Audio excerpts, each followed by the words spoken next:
तो स्टूडेंट्स कैसे हैं आप सब लोग। तो आज हम वन शॉट रिवीजन करेंगे ह्यूमन कैपिटल फॉर्मेशन का। छोटा सा चैप्टर है क्लास, लेकिन हर एक कॉन्सेप्ट इन डेप्थ में डीपली पूरा का पूरा चैप्टर रिवाइज करते हैं। स्टार्ट करते हैं ह्यूमन कैपिटल फॉर्मेशन। सबसे पहले बात करते हैं ह्यूमन कैपिटल की। ह्यूमन कैपिटल होता क्या है, फिर उसका फॉर्मेशन किस तरीके से करेंगे। बेसिकली ह्यूमन कैपिटल, देखो दो तरह की कैपिटल होती है, फिजिकल कैपिटल और ह्यूमन कैपिटल। और हम दोनों तरीकों से पैसा कमा सकते हैं। दोनों ही चीजें हमारी इकोनॉमी के ग्रोथ के लिए जरूरी है। एग्जाम्पल, मेरे पास एक कार है जिसको मैंने टैक्सी में दे रखा है, जिसका मुझे महीने का 25,000 रुपए मिल जाता है। तो वो जो कार मेरे लिए है वो मेरी फिजिकल कैपिटल है, जिससे मैं महीने का 25,000 रुपए कमाता हूं। लेकिन उस कार को चलाने वाला जो ड्राइवर है, क्योंकि उसके पास अच्छी स्किल्स है, ड्राइविंग स्किल्स उसके पास अच्छी है, किस तरीके से एवरेज अच्छा निकालना है, कस्टमर के साथ या पैसेंजर के साथ बिहेवियर किस तरीके से रखना है, रूल रेगुलेशन ड्राइविंग के जो होते हैं वो कैसे फॉलो करना है, उसने उस चीज को सीखा है। तो उसको भी महीने की क्लास 30,000 रुपए या 25,000 की सैलरी मिलती है। और आप देख सकते हो कि मैं उस कार से पैसे कमा रहा हूं, जो कि एक फिजिकल कैपिटल है, लेकिन ड्राइविंग स्किल्स वो इंसान खुद यूज कर रहा है, तो ये उसका ह्यूमन कैपिटल है। ह्यूमन कैपिटल किसी भी तरीके का talent, skills, expertise, loyalty, experience जो आपने गेन की है, जिससे क्लास आपको बेनिफिट हो रहा है, जिससे क्लास पूरे समाज को बेनिफिट हो रहा है, और जिससे क्लास आप कुछ ना कुछ अर्निंग भी कर पा रहे हो, that is called human capital. I hope class human capital समझ आ गया होगा। आपके अंदर कोई भी टैलेंट, कोई भी स्किल्स है जिससे आप पैसे कमा पाते हो, तो वो आपकी कैपिटल है, वो आपकी ह्यूमन कैपिटल है। कोई क्लास इसको चुरा के आपसे दूर नहीं ले जा सकता। जहां आप जाओगे वहां वो टैलेंट जाएगा। कोई अच्छा गाना गाता है तो वो क्लास जहां भी जाएगा वो क्लास अच्छा गाना गाएगा, उसको क्लास एक टैलेंट है। इसी टैलेंट को क्या बोलते हैं, ह्यूमन कैपिटल। अपने रियल लाइफ में बहुत सारे हमारे सुपर हीरोज, बहुत सारे ऐसे लोग जिन्होंने अपना टैलेंट, अपने दम से अपने अंदर ह्यूमन कैपिटल क्रिएट किया, और खुद को ही नहीं पूरे वर्ल्ड को। थॉमस अल्वा एडिसन की बात करते हैं क्लास, इसैक न्यूटन की बात करो, या फिर क्लास आप किसी भी ऐसे इंसान की बात करो जिसने किसी चीज़ को इन्वेंट किया, अपना दिमाग लगा के किसी चीज़ का आविष्कार किया, जिसका फायदा क्लास पूरे वर्ल्ड को हो रहा है, that is called human capital. I hope class आप समझ गए होंगे। सो ह्यूमन कैपिटल एक इंटेंजिबल एसेट है। अगर मेरे अंदर कोई टैलेंट है ना, मैं ऐसे खड़ा रहूंगा तो आप देख के पता नहीं कर सकते। वो टैलेंट आप एक्सपीरियंस करोगे तभी पता चलेगा। आप किसी शक्ल देख के नहीं कह सकते कि ये मतलब इसके अंदर क्या टैलेंट होगा। सो ये एक इंटेंजिबल एसेट है, और quality not listed in the company balance sheet. आपने आज तक बैलेंस शीट के अंदर बहुत सारी एसेट्स देखी हैं, land, building, plant, machinery. Google की बैलेंस शीट में सुंदर पिचाई का नाम कहीं नहीं आएगा, जबकि वो उसकी ह्यूमन कैपिटल है, वो एसेट है। सुंदर Pichai is the most important asset. Google alphabet जो कंपनी है उसकी क्लास मोस्ट इंपॉर्टेंट एसेट है सुंदर पिचाई, लेकिन क्लास उनका नाम बैलेंस शीट में नहीं आएगा। मतलब ये बैलेंस शीट में लिस्टेड नहीं होता। बैलेंस शीट में सिर्फ फिजिकल कैपिटल आता है, land, building, plant, machinery, computer, ठीक है, और कुछ इंटेंजिबल्स भी आते हैं। बट ह्यूमन कैपिटल कभी भी क्लास बैलेंस शीट में कंपनी नहीं दिखाती, क्योंकि उसकी वैल्यू लगाना बड़ा ही मुश्किल है। कि आपके टैलेंट की क्या वैल्यू है ये पता करना क्लास नेक्स्ट टू इम्पॉसिबल है। It can be classify as the economic value of workers experience, उसकी स्किल्स। अगर वर्कर का एक्सपीरियंस है, उसकी स्किल्स है, तो ये भी तो इसकी ह्यूमन कैपिटल है। ज़्यादा एक्सपीरियंस वर्कर को ज़्यादा सैलरी क्यों मिलती है, कभी सोचा आपने? क्योंकि उसने अपने अंदर ज़्यादा ह्यूमन कैपिटल डेवलप कर लिया है, तो उसकी सैलरी भी क्या होती है, ज़्यादा होती है। This include asset like education, training, intelligence, skills, health. आपकी हेल्थ अगर अच्छी है ना, तो वो भी आपकी ह्यूमन कैपिटल। लोग कहते हैं हेल्थ इज वेल्थ। मेरे पास बहुत पैसा है लेकिन मैं बार बार बीमार पड़ जाता हूँ, मैं यहाँ से वहाँ तक भाग के नहीं जा सकता, और सही से क्लास मैं बार बार थक जाता हूँ, बीमार पड़ जाता हूँ, मुझे बहुत नींद आती है, थकावट होती है, सर दर्द रहता है ऑल टाइम। तो इसका मतलब क्या, मैं अच्छे से लाइफ को एंजॉय नहीं कर पाऊंगा, भले ही मेरे पास कितना सारा ही पैसा क्यों ना हो। मेरी बात समझ रहे हो? तो यही है क्लास, ह्यूमन कैपिटल जो है वो हेल्थ भी एक ह्यूमन कैपिटल है, and other things employees value such as loyalty, punctuality, ये भी human capital. Loyalty is a most important human capital. Loyalty भी कि जो क्लास ह्यूमन कैपिटल है। अगर आप कंपनी के लिए वफादार हो, लॉयल हो, तो कंपनी क्लास आपको अच्छा पे करेगी, आप किसी भी तरीके से आपको रोकेगी अपनी कंपनी के अंदर, क्योंकि आपके अंदर वो लॉयलिटी है, वो ह्यूमन कैपिटल आपके अंदर है, right? So these are called human capital, talent, skills, जिससे क्लास आप पैसा कमाते हो, जिससे पूरी इकोनॉमी को फायदा होता है। और इसी को कैसे फॉर्म किया जाए, ह्यूमन कैपिटल को कैसे क्रिएट किया जाए, वो ह्यूमन कैपिटल फॉर्मेशन। आप सबके माता पिता आपको पढ़ा रहे हैं, लिखा रहे हैं, वो सिर्फ इसलिए ताकि आपके अंदर एक ह्यूमन कैपिटल फॉर्मेशन हो, जिससे क्लास आप नियर फ्यूचर सही गलत का चयन कर सको, अच्छा बुरा क्या करना है क्या नहीं करना है क्लास, और अर्निंग भी साथ में कर सको, राइट? तो आपके अंदर एक ह्यूमन कैपिटल डेवलप हो रहा है। आप जितना अच्छा पढ़ोगे, जितना प्रैक्टिकली चीज़ों को समझोगे, रियल लाइफ का एक्सपीरियंस लोगे, उतना ही क्लास अच्छा आपकी अर्निंग पोटेंशियल जो है नियर फ्यूचर बढ़ जाएगी। सो सिंपल सी बात है, डिफरेंस बिटवीन फिजिकल कैपिटल और ह्यूमन कैपिटल। तो अगर मैं फिजिकल कैपिटल की बात करूं, बेसिकली टेंजिबल है, लैंड, बिल्डिंग, प्लांट, मशीनरी, हम इससे पैसा कमाते हैं, ये हमारे टेंजिबल एसेट है और ये मार्केट में आसानी से बेचा जाता है। बट ये इनटेंजिबल है, build in body and class and mind of its owner. मेरी बात समझना क्लास, आप विराट कोहली के पास जो बैट है, ठीक है, बल्ला है, ग्लव्स है, उसके पास जो कपड़े हैं, जो प्रोटीन वो यूज़ करता है, वो चीज़ें आप आसानी से मार्केट से खरीद सकते हो। बट क्या उसके जैसे खेलने की जो एबिलिटी है वो आप कहीं से भी कितने भी पैसे खर्च करके खरीद सकते हो? नहीं, बिकॉज वो उसका ह्यूमन कैपिटल है, वो उसका टैलेंट है। सोनू निगम, लता मंगेशकर, आतिफ असलम हो गए, ठीक है, जुबिन नौटियाल, इनकी जो वॉइस है, इनका जो गला है ना, आप कितनी भी चीज़ें आप यूज़ कर लो, लेकिन जो इनका वॉइस है, उस टाइप की वॉइस आप नहीं ला सकते अपने अंदर, बिकॉज ये मार्केट से मिलता ही नहीं, ये क्लास अंदर ही डेवलप होता है, ठीक है, वो मार्केट से आप नहीं खरीद सकते, ठीक है। Physical capital can be separate from its owner. मैं यहाँ हूँ, मेरी गाड़ी कहीं और है, ऐसा हो सकता है, लेकिन जो ड्राइविंग स्किल्स ड्राइवर की है, जो मैंने सबसे पहला एग्जांपल लिया था, वो कहीं और नहीं हो सकता, ठीक है। अगली बात है, उसके साथ ही चलेगा वो हमेशा। Inseparable can not be sold anywhere, और class service can be sold, but only service, उसकी सेवाएं बेची जा सकती हैं क्लास, वो अपने स्किल्स को बेच सकता है, लेकिन क्लास उसको आप मार्केट से खरीद सकते हो, उसको ओनर से अलग नहीं कर सकते। आप ऐसा नहीं कर सकते एक अच्छा ड्राइवर भी चाहिए और वो ड्राइवर ना हो, बस उसकी स्किल्स आ जाएं, ऐसा नहीं हो सकता, वो दोनों साथ ही आएंगे, इनसेपरेबल है। Mobile between the country if trade restrictions is followed. Class अगर रोक टोक लग रहा है ट्रेड रेस्ट्रिक्शन, तो फिजिकल कैपिटल को मूव कर सकते हैं, मतलब जैसे मतलब बिल्डिंग है, लैंड बिल्डिंग को छोड़कर, क्योंकि वो तो इमूवेबल प्रॉपर्टी, उसको तो मूव कर ही नहीं सकते, लेकिन अदर चीज़ें जो है, जैसे गाड़ी हो गई, कोई सामान हो गया, आप उसको मूव कर सकते हो आसानी से, एक देश से दो देश जा सकता है। लेकिन कई बार क्लास जब रेस्ट्रिक्टेड लगाया जाता है नेशनैलिटी, अगर आप सरकार जैसे मान लो वीज़ा की ज़रूरत होती है आपको, तो आप तभी जा सकते हो जो आपको कंट्री अलाउ करेगी किसी दूसरी कंट्री में, वीज़ा देगी तभी आप जा सकते हो। बट सामान का ऐसा कुछ नहीं, सामान तो कहीं भी जा सकता है, ट्रेड कहीं भी हो सकता है।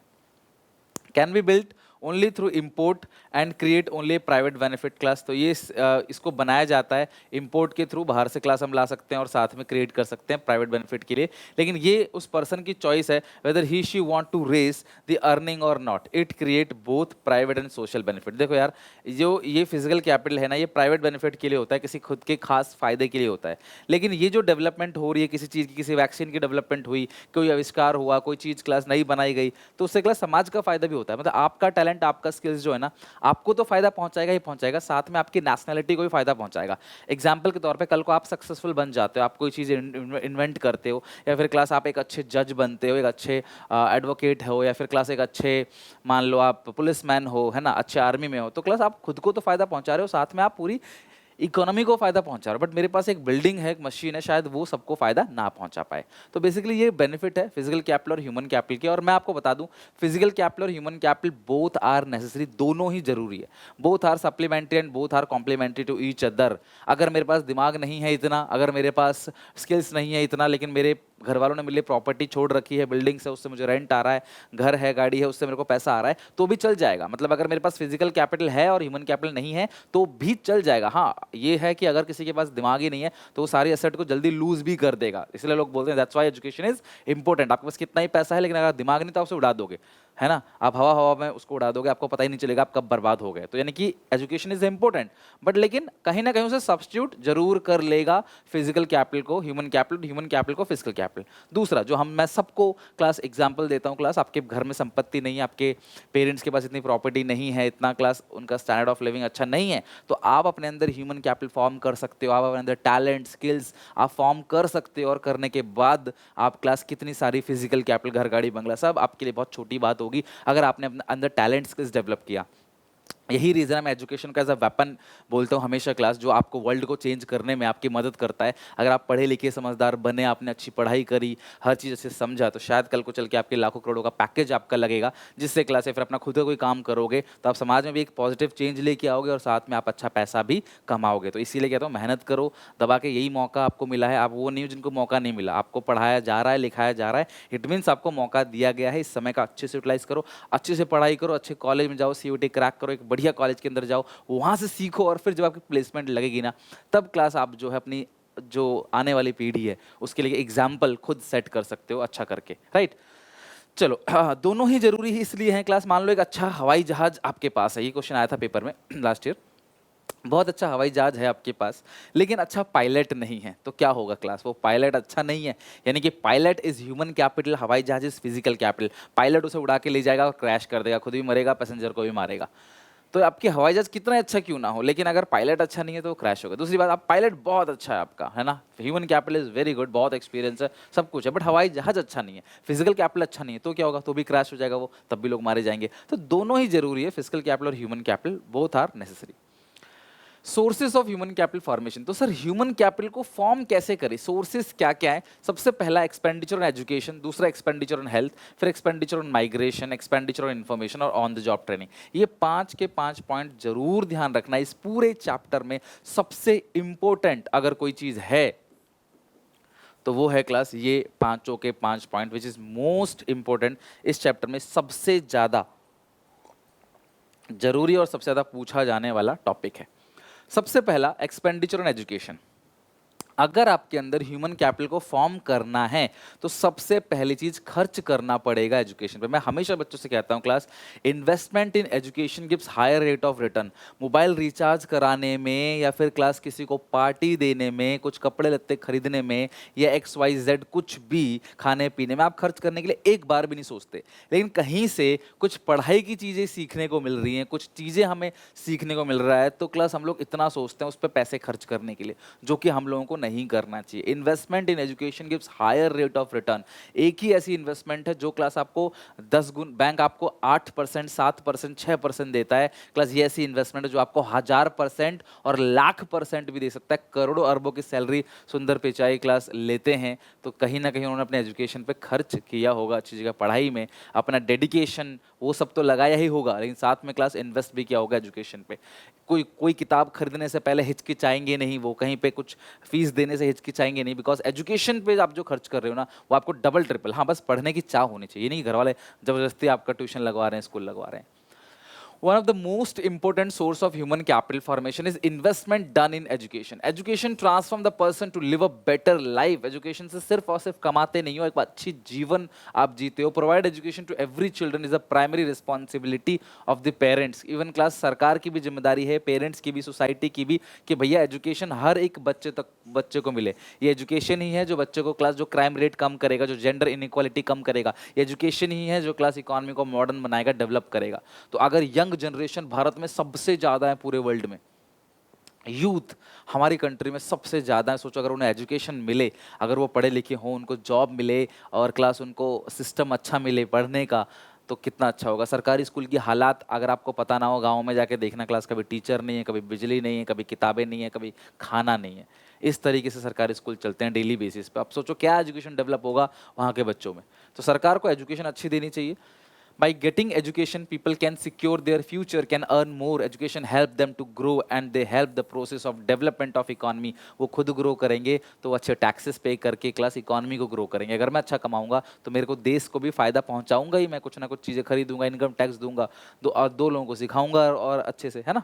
सो educated people are the asset of the nation. ध्यान रखना, आप सबके लिए बोल रहा हूँ, अगर आप पढ़े लिखे हो, एजुकेटेड हो, अच्छा पैसा कमाते हो, तो अपने घर के लिए आप एक एसेट हो, प्रॉपर्टी हो, लोग आपकी केयर करेंगे, समाज आपका केयर करेगा, सब आपको पूछेंगे, आप अच्छे लगने लगोगे अपने आप सबको। लेकिन अगर आप अनएजुकेटेड हो क्लास, आप इलिटरेट हो, आप पढ़ाई लिखाई नहीं कर रहे, साथ में आप अच्छा कमा भी नहीं रहे, तो क्लास आप एक बर्डन बन जाओगे, बोझ बन जाओगे परिवार के लिए और सोसाइटी के लिए भी। Whereas uneducated people are the liability of the nation. Government should expand their education system by improving the quality of education and preparing high budget for the education. इसलिए सरकार ने क्लास नेक्स्ट ईयर से board examination 2 बार कराने का plan किया है कि holistic development पे काम हो। CUET आ गया, तो सरकार काम कर रही है, और लेकिन काम करने की जरूरत है और खर्च करने की जरूरत है, ताकि हमारा एजुकेशन सिस्टम अच्छा हो और इन प्यारे प्यारे बच्चों में ह्यूमन कैपिटल फॉर्म किया जा सके। एक्सपेंडिचर ऑन हेल्थ, एजुकेशन तो दे दिया, लेकिन क्लास अगर बीमार पड़ा, उसको इलाज ही नहीं मिला, तो क्या फ़ायदा। मैं कहता हूँ हमेशा क्लास, हेल्थ इज़ वेल्थ। अगर आप हेल्दी हो ना, तो थोड़े कम पैसे भी हैं तो भी आप लाइफ को अच्छे से खुशी से जी पाओगे। समझ रहे हो बात को? तो expenditure on health, poor country tend to be unhealthy and unhealthy country tend to be poor. Line बहुत ज़्यादा जरूरी है। Poor country tends to be unhealthy and unhealthy countries tend to be poor. आप हेल्दी रहोगे ना, आप भले एक BMW X6 के अंदर बैठे हुए, आप करोड़ की गाड़ी में बैठे हुए, लेकिन आपका तबीयत खराब है, आपको सर दर्द कर रहा है, तो क्लास आपको मज़ा नहीं आएगा। और भले ही आप एक साइकिल चला रहे हो, खुशी से इंजॉयमेंट कर रहे हो, तो शायद आपको क्लास वो एक छोटे बच्चे को साइकिल मिलती है तो कितना खुश हो जाता है, शायद वो खुशी उसको बड़ा होकर जब BMW मर्सिडीज मिलेगी तो शायद ना हो, लेकिन वो खुशी क्लास अंदर से आती है। तो इसीलिए कहते हैं क्लास की नेचुरल चीज़ें अच्छी लगती हैं। सरकार को बेड फैसिलिटी हॉस्पिटल के अंदर अच्छी रखनी चाहिए, सरकार को प्रॉपर तरीके से इलाज कराना चाहिए लोगों का, ताकि कोई बीमारी अगर हो तो फिर क्लास उसको इलाज किया जा सके, उसको ठीक किया जा सके। हमारे देश में कई सारे लोग बीमारी का इलाज करा नहीं पाते, पैसे ही नहीं होते इतने कि वो इलाज करा सके, जिनकी वजह से उनकी जान चली जाती है। तो इस सिस्टम को हमें ठीक करना पड़ेगा। Health is a kind of human capital as well as an input producing other forms of human capital. अगर आप हेल्दी नहीं हो तो आपका ह्यूमन कैपिटल भी किसी काम नहीं आएगा। मैं अच्छा गाना गाता हूँ लेकिन मेरी तबीयत खराब है, सर फटा हुआ है, तो शायद मैं खड़ा होकर स्टेज पर गाना नहीं गा सकता।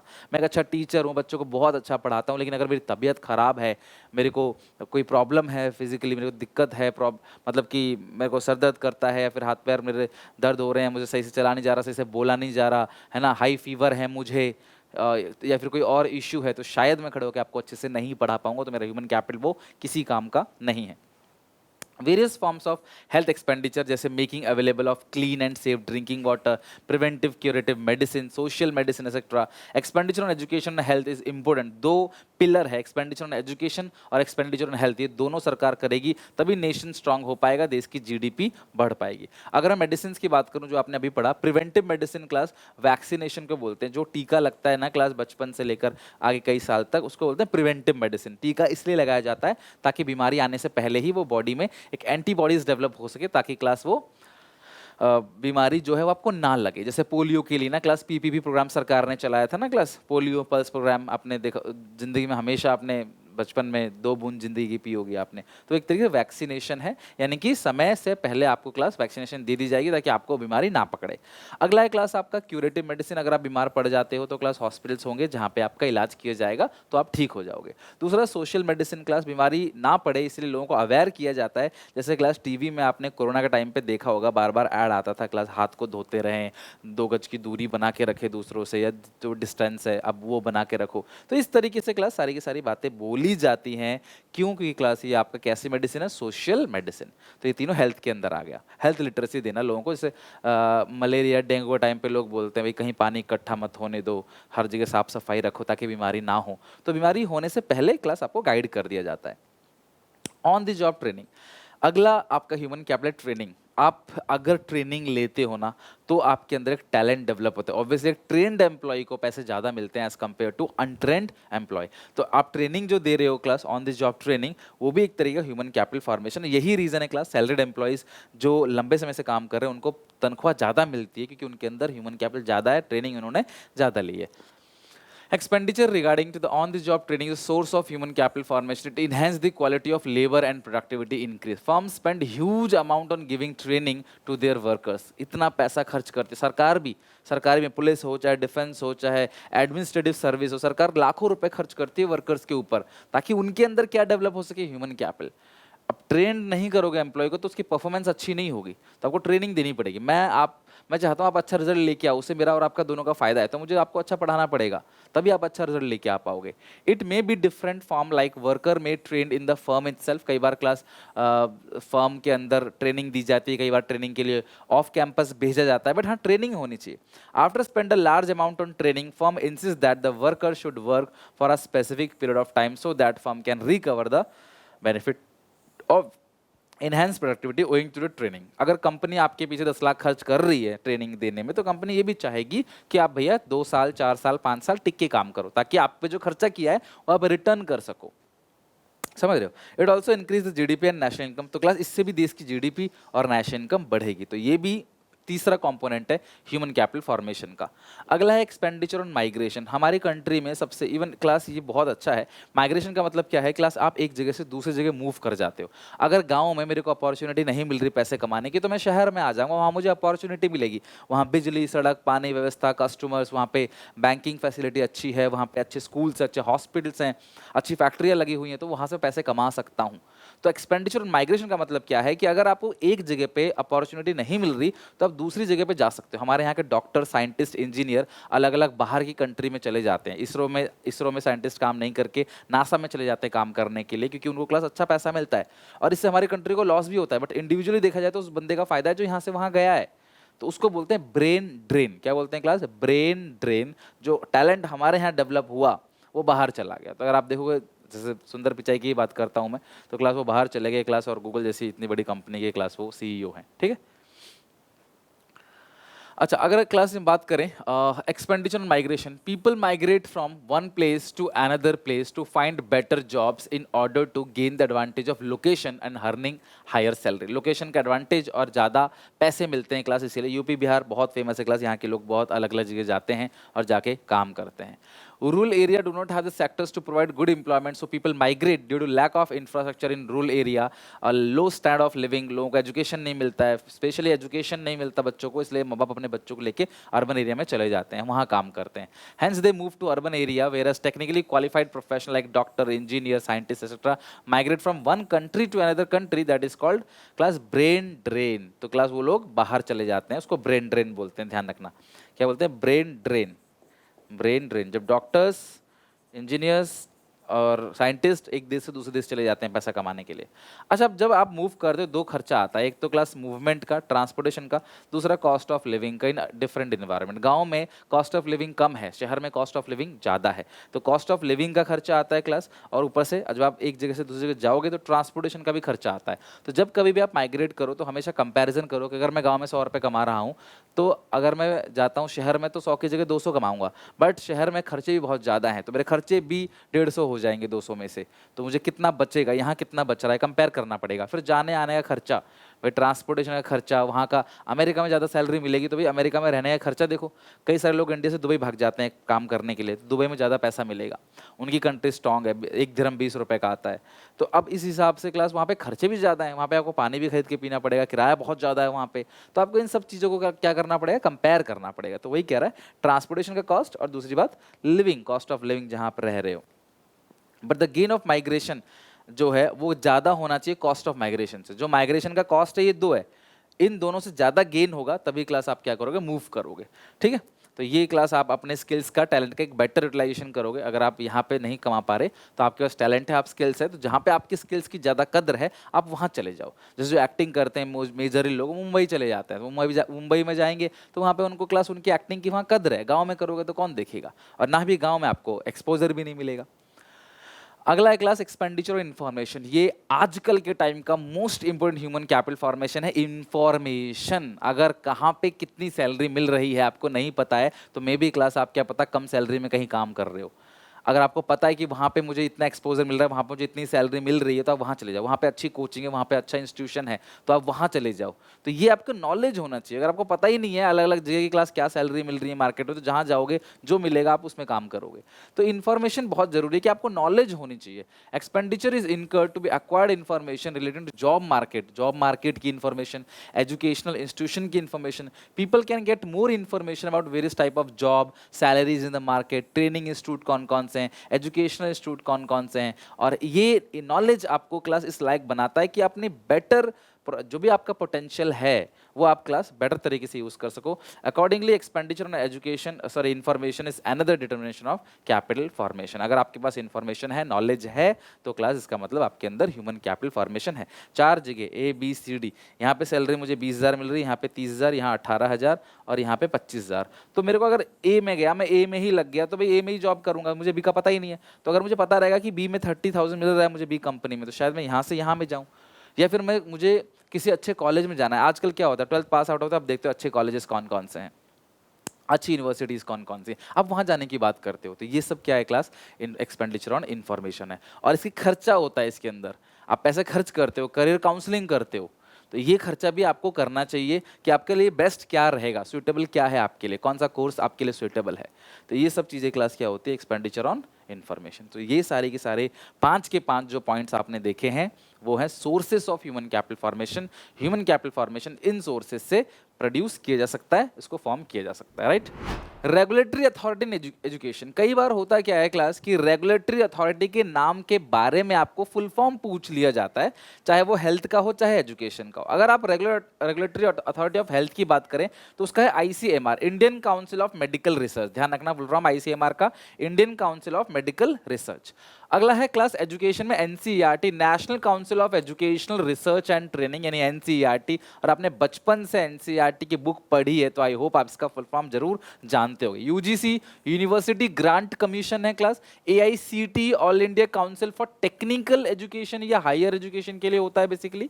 और MCI class, medical council of India. MCI मतलब मेडिकल काउंसिल ऑफ इंडिया। ये आप क्लास ये हेल्थ रेगुलेटरी के अंदर पढ़ सकते हो। तो ये सारे फुल फॉर्म बेसिकली बस आपको पता होना चाहिए, इनकी फुल फॉर्म आपको याद होगी, दैट इज इनफ। वो आपको अच्छे से नंबर दे देगा, क्लास एमसीक्यू वगैरह में आ जाता है, ठीक है। Now importance of role of human capital form, importance और role of human capital formation. Human capital formation का बेनिफिट क्या है? अब ये एक ऐसा पॉइंट है जिससे क्लास इनडायरेक्ट क्वेश्चन पूछा जाता है, मतलब सोर्सेज के बाद second most important point teacher का जो है फेवरेट पॉइंट वो है यानी कि बेनिफिट क्या है ह्यूमन कैपिटल फॉर्मेशन का। सबसे पहला, raise in productivity of physical capital. अगर आपका ह्यूमन कैपिटल अच्छा है तो आपके फिजिकल कैपिटल के भी अच्छे से केयर कर पाएगा। अगर एक अच्छा कैमरा मैन है तो वो कैमरे की अच्छे से केयर भी कर पाएगा, उसे जल्दी खराब नहीं करेगा। एग्जाम्पल, अगर आपको अच्छे से ड्राइविंग आती है तो आप गाड़ी का अच्छे से ख्याल रख सकते हो। तो ह्यूमन कैपिटल कहीं ना कहीं क्लास फिजिकल कैपिटल को केयर करता है। Physical capital becomes more productive if the country possess sufficient human capital. तो अगर कंट्री की बात करें, हमारे देश में ज्यादा doctor, engineers, scientist, chartered accountants अगर होंगे हमारी कंट्री के अंदर तो हमारी कंट्री के रिसोर्सेज का अच्छे से ध्यान रख कर पाएंगे, उनकी प्रोडक्टिविटी बढ़ेगी। Machines and other industrial equipment become more productive and can be efficiently utilized due to human capital. Engineers and other technical workers can certainly handle the machines and other productive assets in a better way. तो ये फायदा तो है। दूसरा, bring positive change in work environment class. Human capital formation जो है वो work environment के अंदर एक पॉजिटिव चेंज लेके आता है, यानी कि वो नेगेटिव क्लास तरीके लोग नहीं रहते, वो अफर्मेटिव रहते हैं। वो हमेशा ही सोचते हैं कि यार मतलब जिनके पास ह्यूमन कैपिटल है ना वो पॉजिटिव रहते हैं, वो सोचते हैं कैसे इस काम को कर लिया जाएगा, किस तरीके से कर सकते हैं, रेदर देन उससे बचने के, right. So human capital formation bring a positive change at work environment by increasing the capability of human being, and company also spend large amount of training on employee to improve their skills, communication and develop a positive attitude. A more positive environment helps to yield more economic growth and people become more growth oriented. देखना आप जो successful लोग रहते हैं class, talented लोग रहते हैं जिनके पास स्किल्स होती है कुछ ना कुछ, वो हमेशा पॉजिटिव रहते हैं, वो क्लास डरते नहीं, नेगेटिविटी नहीं रखते अपने अंदर कोई भी, वो हमेशा पॉजिटिव रहते हैं कि हम इस काम को कर लेंगे, इस काम को किया जा सकता है। Raise equity and participation in society. अगर आपके पास टैलेंट और स्किल्स है ना तो क्लास आप इक्विटी और पार्टिसिपेशन बढ़ेगा। हमारी कंट्री के रिसोर्सेज को सब में डिस्ट्रीब्यूट होगा अगर क्लास सबके पास टैलेंट स्किल्स हो।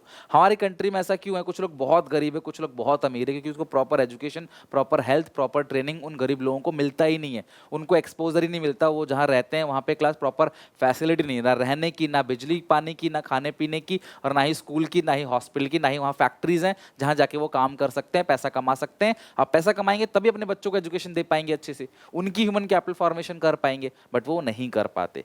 सो अगर ह्यूमन कैपिटल फॉर्मेशन है तो raise equity and participation. Human capital is responsible for economic equality in society by enhancing the productive capacity of labour force. Human capital formation increase the rate of participation, higher rate of participation, greater the degree of economic and social equality in India. तो human capital formation से economic और social equality भी हो सकती है। Social equality मतलब हर कोई इंसान क्लास बराबर वैल्यू रखेगा, और इकोनॉमिक मतलब क्या है, सबकी सैलरी के बीच का गैप इतना ज़्यादा नहीं होगा, जो इनकम इनइक्वालिटी इंडिया में है वो खत्म हो जाएगी ह्यूमन कैपिटल फॉर्मेशन से। इतना ही नहीं, सबसे इंपॉर्टेंट पॉइंट तो यही है, नए नए इन्वेंशंस होंगे, पुरानी चीज़ों में इनोवेशंस होंगी, नई नई टेक्नोलॉजी आएगी ह्यूमन कैपिटल फॉर्मेशन से। तो अगर आप ह्यूमन कैपिटल फॉर्मेशन अपने अंदर कोई टैलेंट रखते हो ना तो क्लास आप कल को इन्वेंशन करोगे, पुरानी चीज़ों को क्लास इनोवेट करोगे, नई नई टेक्नोलॉजीज को अपग्रेड करोगे आप, ठीक है। जैसे ह्यूमन कैपिटल फॉर्मेशन था तभी तो कोविड वैक्सीन बन पाई जल्दी से जल्दी, तब सबको कोविड वैक्सीन दिया गया, नहीं तब तक कंट्री ठप पड़ चुकी होती। अगला है class higher income and stand of living. सी बात है, ह्यूमन कैपिटल फॉर्मेशन से आप ज्यादा पैसे कमाते हो, आपके अंदर टैलेंट स्किल्स है तो आप अच्छा पैसा कमाओगे, अच्छा पैसा कमाओगे तो आपका लिविंग स्टैंडर्ड भी क्या होगा, बेहतर होगा। और इवन पॉपुलेशन ग्रोथ, हमेशा लोग कहते हैं क्लास की पॉपुलेशन बहुत बढ़ रही है, पॉपुलेशन ग्रोथ को कंट्रोल करने के लिए क्लास सिर्फ एक ही चीज़ है, एक ही है क्लास चीज़, जो है क्लास एजुकेशन। लोगों को एजुकेशन दिया जाएगा तो वो समझेंगे बच्चों, दो बच्चों के बीच का गैप कितना है, और क्लास बच्चे उतने ही पैदा करेंगे जिनको अच्छे से एजुकेशन दे सके। आपने देखा होगा गरीब फैमिली में बच्चे बहुत ज़्यादा होते हैं, एक एक जो लेबर है उसके 4-5 बच्चे हैं, लेकिन एक अमीर आदमी जो 4-5 बच्चों को पढ़ा सकता है, लेकिन फिर भी क्लास उसके बच्चे जो है वो सोचता है एक हो, दो हो। मैं अपनी कंट्री की बात कर रहा हूँ, प्लीज़ से किसी और कंट्री की तरफ लेके मत जाना, बिकॉज हर कंट्री की पॉपुलेशन अलग अलग है, तो हर कंट्री की मेंटालिटी अलग अलग है। तो अगर मैं बात करूँ इंडिया में, तो जो इंडिया की पॉपुलेशन बहुत तेज़ी से बढ़ रही है, उसको एजुकेशन देके लोगों को रोका जा सकता है, उनको फैमिली प्लानिंग क्या है ये समझा दिया जाता है, वो समझ सकते हैं कि एग्जैक्टली क्लास की एक बच्चे के पीछे कितना इन्वॉल्वमेंट होता है, किस तरीके से उनको पढ़ाई लिखाई करवाई जाती है ताकि वो सक्सेसफुल बने, राइट। सो एजुकेशन बहुत ज़रूरी है। और ऐसा देखने को भी मिला है कि जो educated states like Kerala, Kerala में क्लास जो एजुकेटेड स्टेट्स उसमें मेल फीमेल का डिफरेंस भी बहुत जो है कम है, और 1.084 यानी 1084 फीमेल हैं 1000 मेल पे। लेकिन बाकी स्टेट्स में अगर आप देखोगे तो शायद ये डिफरेंस आपको ज़्यादा मिलेगा, मतलब कि महिला कम हैं और मेल ज़्यादा हैं। मेल डोमिनेटेड स्टेट्स हैं कई सारे, बट जो एजुकेटेड स्टेट्स हैं वहाँ देखा गया है कि महिला और मेल के बीच में भेदभाव नहीं है। क्लास महिलाओं को भी अच्छे से रखा जाता है, उनको क्लास फेटिसाइड नहीं किया जाता, मतलब पेट में उनको ख़त्म नहीं किया जाता। तो control population growth, higher level of income, standard of living बढ़ेगा, इन्वेंशंस होंगी, इनोवेशंस होगा, है ना। तो क्वेश्चन पूछ सकता है किसी एक पॉइंट के बारे में आपको, राइट। तो ये बेनिफिट है ह्यूमन कैपिटल फॉर्मेशन के, ये आपको किसी भी एक पॉइंट को डायरेक्टली और इनडायरेक्टली आपको एक्सप्लेन करने के लिए एग्जामिनेशन में आ सकता है। अच्छा, जब इतने सारे फायदे हैं ह्यूमन कैपिटल फॉर्मेशन के, तो फिर प्रॉब्लम कहाँ पे, क्यों नहीं फॉर्म हो पा रहा है इंडिया में ह्यूमन कैपिटल फॉर्मेशन? तो insufficient resources, more population, poverty, brain drain, मैंने बताया था क्लास, लोग चले जाते हैं छोड़ के इंडिया से। सरकार रिसर्च और डेवलपमेंट में बहुत कम पैसा खर्च करती है, गर्ल्स एजुकेशन को प्रमोट नहीं किया जाता, जो गवर्नमेंट स्कूल्स हैं वो अच्छे नहीं हैं, क्लास प्रॉपर स्कूल्स नहीं है, उनकी परफॉर्मेंस अच्छी नहीं है। और हमारे कंट्री में एक सबसे बड़ी प्रॉब्लम जो आजकल देखने को मिलती है वो है एजुकेटेड अनएम्प्लॉयमेंट। एजुकेटेड अनएम्प्लॉयमेंट का सिंपल सा मतलब ये है कि आज हमारी कंट्री में एक प्रॉब्लम है जो कि पढ़े लिखे लोगों को भी रोजगार नहीं मिलता। इंसान पढ़ने लिखने के बाद भी अगर रोजगार नहीं लेगा तो कैसे जो नेक्स्ट जनरेशन है वो पढ़ाई लिखाई पे भरोसा करेंगे? खुद सोचो कि भाई देखो फलाना बंदे का बेटा पढ़ लिख के गया लेकिन नौकरी नहीं मिली उसको। तो राइजिंग पॉपुलेशन, सबसे बड़ी चीज़, सबसे बड़ी प्रॉब्लम क्या है कि पॉपुलेशन। हमारी कंट्री में पॉपुलेशन इतनी ज़्यादा है कि स्कूल्स, हॉस्पिटल सब कम पड़ जाते हैं, लोगों को जॉब नहीं मिलती। जॉब मिलेगी नहीं क्लास, उनको लिविंग स्टैंडर्ड कैसे इंप्रूव होगा, उनको प्रॉपर स्कूल मिलता ही नहीं है। स्कूल है लेकिन स्कूल में सीट्स नहीं है, 90-95 वालों को एडमिशन मिलेगा, 70-80 वाले की कोई वैल्यू नहीं है कि नहीं? तो rapidly rise in population adversely affect the quality of human capital formation in developing country. It reduce per capita availability of existing facility. जो 100 लोग हैं, एक स्कूल है, तो 100 लोगों पे एक स्कूल है, अगर मान लो सीट उसमें 50 है तो 50 को तो एडमिशन हो ही नहीं पाएगा कहीं ना कहीं, तो क्या करेंगे? तो स्कूल हॉस्पिटल प्रॉपर होने चाहिए ताकि एडमिशन हर किसी का हो, किसी का ऊपर वाले कॉलेज में, किसी का नीचे, वो चलता है, लेकिन हर किसी का प्रॉपर एडमिशन हो सके, ठीक है। A large population require huge investment in education and health. तो जितनी ज़्यादा पॉपुलेशन होगी सरकार को एजुकेशन हेल्थ पे उतना ज़्यादा खर्च करना पड़ेगा। तो ये भी एक प्रॉब्लम है, पॉपुलेशन ज़्यादा है, सरकार जितना भी खर्च करती है वो कहीं ना कहीं कम पड़ जाता है। अगला है long term process. Human capital formation class कोई शॉर्ट टर्म प्रोसेस नहीं है। आपका टैलेंट, आपका स्किल्स डेवलप होता है 10-15-20 साल में, कई बार 5-5, 10-10 साल लग जाते हैं बच्चे की पढ़ाई के बाद भी अपने अंदर टैलेंट स्किल डेवलप करने के लिए। तो ये कोई इंस्टेंट प्रोसेस नहीं है कि तुरंत मेरे अंदर ह्यूमन कैपिटल आ गया। आपको भैया बहुत समय, बहुत मेहनत, बहुत पैसा खर्च करना पड़ता है। ब्रेन ड्रेन, बड़े बड़े डॉक्टर्स, इंजीनियर्स, फिजिशियंस जो है वो जो डेवलप कंट्री है वहाँ पे चले जाते हैं हमारी कंट्री से, उनको सर्व करते हैं, अपना टैलेंट उनको देते हैं, जिसकी वजह से क्लास हमारी कंट्री को नुकसान होता है। तो ये भी एक प्रॉब्लम है ब्रेन ड्रेन की। High regional and gender inequality, हमारी कंट्री की छोटी प्रॉब्लम ये है, अलग अलग रेट, अलग अलग रीजन पे अलग अलग मतलब कि तरीके से चलती हैं चीज़ें। इंडिया इतना बड़ा है, इसके अंदर कहीं पे भेदभाव हो रहा है महिलाओं के बीच में, मेल फीमेल के बीच में भेदभाव। अर्बन एरिया में भले ही नहीं होता बट रूरल एरिया में होता है, कहीं ना कहीं भेदभाव किया जाता है। रीजनल और जेंडर इनइक्वालिटी हमारी कंट्री में देखने को मिलता है। किसी स्टेट में अच्छा परफॉर्मेंस है, किसी स्टेट में बहुत सारे स्कूल्स हैं, किसी स्टेट में बहुत सारे स्कूल्स नहीं है। तो इस तरीके से किसी स्टेट का हेल्थ इंफ्रास्ट्रक्चर बहुत अच्छा है, किसी स्टेट का हेल्थ इंफ्रास्ट्रक्चर बहुत ख़राब है, ये प्रॉब्लम है। Insufficient on the job training in agriculture, हमारी कंट्री में एग्रीकल्चर को तो सोचते हैं लोग ऐसे ही हो जाता है खेती बाड़ी तो सिंपल कोई भी उठा के खेती बाड़ी कर लेगा, बट उसके लिए पढ़ाई होती है, उसके लिए ट्रेनिंग होती है, वो हमारी कंट्री में मिलता ही नहीं है। हाई लेवल ऑफ पॉवर्टी, हमारी कंट्री में बेरोजगारी इतनी है, इंसान बच्चों को पढ़ाएगा कहाँ से? स्कूल की और हॉस्पिटल की फीस ही अफोर्ड नहीं कर पाता। अब मान लो एक गरीब इंसान है, वो कह रहे हैं बच्चे को स्कूल भेजूंगा तो पैसा लगेगा, इससे अच्छा उसे कंपनी में भेजूंगा काम करने के लिए, फिर कोई ना कोई छोटा मोटा काम करेगा, चाइल्ड लेबर कराएगा उससे, तो कुछ पैसे कमा के घर लेके आएगा। तो इसीलिए क्लास वो सोचते हैं भैया हम पढ़ाई लिखाई हमारे बस की बात नहीं है। ह्यूमन कैपिटल और ह्यूमन डेवलपमेंट में बहुत डिफरेंस है, ठीक है, दोनों देखने में सेम लग रहा है, बट डिफरेंस क्या है? ह्यूमन कैपिटल बेसिकली एक शॉर्ट टर्म के लिए होता है कि आपके अंदर कोई चीज़ डेवलप कराई जा रही है ताकि क्लास उससे आपको उससे पैसे कमा सके, उस काम को सिखा के आपसे पैसे कमा सके। लेकिन ह्यूमन डेवलपमेंट क्लास इस सोच पे चलता है कि हर एक इंसान को हेल्थ और एजुकेशन मिलनी चाहिए, इर्रेस्पेक्टिव कल को वो पैसे कमाए ना कमाए, बट वो एजुकेटेड रहे ताकि वो सही गलत का चयन कर सके, क्राइम ना करे, कोई ऐसी एक्टिविटी ना करे जो गलत हो, जो देश में भले इनकम जनरेट नहीं कर रही, बट हाँ उसको एजुकेशन मिलना चाहिए। क्या एजुकेशन सिर्फ पैसे कमाने के लिए करते हैं हम लोग? क्या आपके घर वाले सिर्फ आपको पैसे कमाने के लिए एजुकेशन दे रहे हैं? ऐसा होता तो अमीरों के बच्चे पढ़ते ही नहीं स्कूल में, कभी भी अमीर स्कूल होते ही नहीं, महंगे वाले। तो ह्यूमन कैपिटल और human development are related concept, but there is a clear difference between them. Human capital consider करता है कि एजुकेशन और हेल्थ जो है वो एक जरिया है जिससे हम क्लास प्रोडक्टिविटी को बढ़ा सकते हैं। ये एक नैरो कॉन्सेप्ट है which treat human beings as a means to achieve higher productivity. मतलब कि आप लोगों को ट्रेनिंग देकर, एजुकेशन देकर, अच्छी हेल्थ देकर उनकी प्रोडक्टिविटी को बढ़ा सकते हो। अगर लेबर बीमार है तो अच्छी प्रोडक्टिविटी नहीं कर पाएगा। Investment in education and health is unproductive if does not enhance the output of goods and services. तो भाई अगर आप हेल्थ दे रहे हो, एजुकेशन दे रहे हो, आउटपुट ही नहीं बढ़ रहा, उसका प्रोडक्शन ही नहीं बढ़ रहा, तो वो बिल्कुल बेकार है, ऐसा सोचता है human capital. But human development is idea based on that education and health are integral part of human being well-being, because only when people have ability to read and write and lead a long and healthy life। अगर आपके घर वाले आपको पढ़ा लिखा रहे हैं, आप पैसे नहीं कमाते हो, तो फिर आपका पढ़ा लिखाना वेस्ट है। घर वालों का ये बोलेंगे भी पढ़ा लिखाना वेस्ट है, तो वो ह्यूमन कैपिटल की सोच है। बट ह्यूमन डेवलपमेंट क्या कहता है कि एजुकेशन और हेल्थ तो सबको मिलनी ही चाहिए। It is a broader concept which consider human being as a end in themself. ठीक है, ह्यूमन बीइंग खुद एक रिसोर्स है, और human development occurs when majority of population are educated and healthy. अगर देश की ज़्यादातर जनता हेल्दी है, पढ़ी लिखी है, इसका मतलब कहीं ना कहीं आपके अंदर ह्यूमन डेवलपमेंट हो रहा है। सो ह्यूमन कैपिटल ये है कि आपको सिखाया जा रहा है कि आप पैसा कमा सको, लेकिन ह्यूमन डेवलपमेंट कहता है भी आपको सिखाना जरूरी है, हर किसी को हेल्थ एजुकेशन देना जरूरी है, राइट।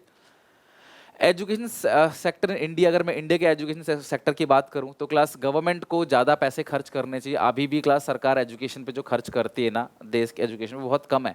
आपको जान के हैरानी होगी, एक एवरेज फैमिली वाला पर्सन अपने बच्चे की पढ़ाई पे अपने सैलरी का लगभग 25 से 30% खर्च कर देता है। लाइक आपके पापा की 50,000 सैलरी है, तो 30,000 के आसपास या 25,000 के आसपास आपकी पढ़ाई में लग जाता है, होल ओवरऑल डेवलपमेंट में। मैं स्कूल की फीस की बात नहीं कर रहा, आपके पूरे पढ़ाई एजुकेशन आपके ऊपर खर्चा, आपके कपड़े लत्ते, खाना पीना, स्कूल में जाना, हॉस्टल रहना, ट्यूशन फीस, ये सब चीज़ें, आपकी किताबें, स्टडी मैट, इन सब में खर्च कर देता है। लेकिन सरकार क्लास उसका आधे का आधा भी नहीं खर्च करती। गवर्नमेंट स्कूल्स को रेगुलेट करना चाहिए क्लास, सरकारी स्कूल्स जो है वो नियंत्रण में नहीं है। सरकारी खाना, सरकारी किताबें सब बेच देते हैं क्लास। जो सरकारी टीचर्स हैं वो टाइम पे नहीं पहुंचते ही नहीं है, अपनी जगह किसी और को भेज देते हैं। आए दिन छुट्टी होती है, बच्चों के डेवलपमेंट पे, पढ़ाई लिखाई पे कोई अच्छा काम नहीं किया जाता। दिल्ली इसमें काफ़ी आगे बढ़ गया है क्लास, वो काफ़ी बेहतर परफॉर्म कर रहा है, लेकिन बाकी स्टेट में भी ऐसा होना चाहिए। अगला है क्लास गर्ल्स एजुकेशन। सब पढ़ें सब बड़े, सरकार ने कितनी योजनाएं बनाई हैं, सरकार पैसे भी देती है क्लास, और गर्ल्स को एजुकेट करने के लिए फ्री एजुकेशन भी दिया जाता है, खाने पीने को भी दिया जाता है, मिड डे मील स्कीम भी चलाई गई सरकार द्वारा। तो किसी भी तरीके से सरकार ऐसा करती है कि गर्ल्स को एजुकेट किया सके। गर्ल्स हमारी कंट्री में लगभग 50% है, अगर 50% आधी आबादी अगर आप पढ़ी लिखी ना हो तो क्लास देश कैसे आगे बढ़ सकता है। तो क्लास इनको पढ़ा लिखा के इनको क्लास ग्रो करना भी हम सबकी जिम्मेदारी है। तो ये हो गया एजुकेशन सेक्टर इन इंडिया। एक लास्ट पॉइंट, आपको यहाँ से कुछ डेटा पूछ सकता है एग्जामिनेशन में, एक आध नंबर का क्लास आपको आ जाता है कहीं ना कहीं, तो ये लास्ट पेज देख लो, इसके साथ ही चैप्टर पूरी तरह से खत्म हो जाएगा। क्लास 2009 में सरकार लेके आई राइट टू एजुकेशन एक्ट। ये एक ऐसा एक्ट है जो प्रोविजन बनाती है free education is a fundamental right. सरकार ने क्लास 2009 में इसको फंडामेंटल राइट घोषित कर दिया कि 6 से 14 साल तक के बच्चों को एजुकेशन कंपलसरी है और फ्री है, और क्लास इसको बिल्कुल लीगल कर दिया, और 2010 में ये लागू हो गया। एक्ट था, अगर राइट टू एजुकेशन एक्ट की बात करें तो ये 2009 का है, बट लागू हुआ 1 अप्रैल 2010 में। फ्री और कंपलसरी, मतलब तुम्हारा बच्चा है तो तुमको पढ़ाना पड़ेगा, ये जरूरी है। ये मतलब सरकार कहती है हम तुम्हें फ्री में सरकारी हॉस्पिटल दे रहे हैं, वहाँ तुम्हें खाना मिल रहा है, तुम बच्चों को क्यों नहीं पढ़ा रहे? मतलब ये कंपलसरी है, तुम्हें पढ़ाना पड़ेगा। तुम ये नहीं कह सकते मेरा बच्चा मैं तो नहीं पढ़ाऊंगा, वो चाय बेचेगा, नहीं कर सकते आप, पढ़ाना पड़ेगा आपको, right? Government of India also started levying 2% education cess on all union taxes to spend on elementary education। जब भी आप इनकम टैक्स भरोगे तो अपने टैक्स का, जो भी आपका टैक्स बनता है उसका 2% आपको एजुकेशन सेस देना पड़ेगा। ऑल यूनियन टैक्स, जितने भी सेंट्रल गवर्नमेंट के टैक्सेस है ना, उन पे आपको 2% का सेस देना पड़ेगा, जो कि एजुकेशन सेस है एलिमेंट्री एजुकेशन के लिए। एलिमेंट्री एजुकेशन मतलब बच्चों को जो एजुकेशन दी जाती है वो मतलब मस्ट है, प्राइमरी एजुकेशन देना ही पड़ेगा, उसके लिए सरकार टैक्स भी कलेक्ट करती है ताकि उन लोगों को अच्छे सरकारी स्कूल के बेनिफिट्स उनको दे सके। Government sanction a large outlay for the promotion of higher education. सरकार हायर एजुकेशन को भी क्लास प्रमोट करती है, लोन भी दिया जाता है स्टूडेंट्स को हायर एजुकेशन के लिए। तो जो राइट टू एजुकेशन एक्ट है वो 2009 का है और 2010 में 1 अप्रैल 2010 से लागू हो गया। 6 से 14 साल के बच्चों को भैया एजुकेशन इसमें कंपलसरी है और फ्री है। लेकिन इसी चीज़ की स्थापना क्लास बहुत पहले हो गई थी, सर्व शिक्षा अभियान सन 2001-2002। कई बार ये 2001 भी लिखा रहेगा तो 2001 पे टिक कर देना, 2002 नहीं लिखा रहेगा, बट ये ईयर पूरा 1 और 2 का है, ठीक है। सन 2001-2002 में सरकार ने स्टेट गवर्नमेंट के साथ पार्टनरशिप करके और लोकल गवर्नमेंट के साथ पार्टनरशिप करके सरकार ने बोला कि भैया हम लोग एलिमेंट्री एजुकेशन देंगे 6 से 14 साल के बच्चों को 2010 तक। उसके बाद फिर इसको क्लास ये एक फंडामेंटल राइट घोषित कर दिया गया। तो सर्व शिक्षा अभियान 2001, आप ईयर याद रखना, और आरटी एक्ट है 2009 का, लागू किया गया, इंप्लीमेंट किया गया 1 अप्रैल 2010 में। तो ये एजुकेशन को हमारी कंट्री में प्रमोट करने के लिए, बेहतर करने के लिए किया गया। जैसे इसमें बहुत सारी बातें और थी। स्टूडेंट टीचर रेशियो सरकार ने यहाँ पे डिसाइड किया है 30 बच्चों का, मतलब 30 बच्चों पे एक टीचर होना चाहिए, है ना। यहाँ पे क्लास 40 था पहले, और इस हिसाब से टीचर कितने दिन जो है वो कितने घंटे मतलब पढ़ाई पढ़ाए साल भर में, ये सारी बातें क्लास इसके अंदर लिखी हैं, बट आपको डीपली जानना नहीं है इन सब के अंदर। इसमें तो बस आपको ईयर याद रखना है। और क्लास एजुकेशन एक्ट 2009 का है और ये आया 2001 में, 1-2 में, 1 अप्रैल 2010 से लागू कर दिया गया। इसके अंदर फ्री और कंपलसरी, फ्री भी है और कंपलसरी भी है 6 से 14 साल के बच्चों के लिए, ठीक है। तो यहाँ तक पढ़ के समझ के अच्छे से आना क्लास, और ये चैप्टर यहाँ पे पूरी तरह से खत्म हो गया। आई होप क्लास आपने चैप्टर में काफ़ी कुछ सीखा होगा। अच्छा लगे तो लाइक करना, शेयर करना। मिलते हैं नेक्स्ट वीडियो में क्लास नए टॉपिक के साथ। चलते हैं, टेक केयर, बाय बाय।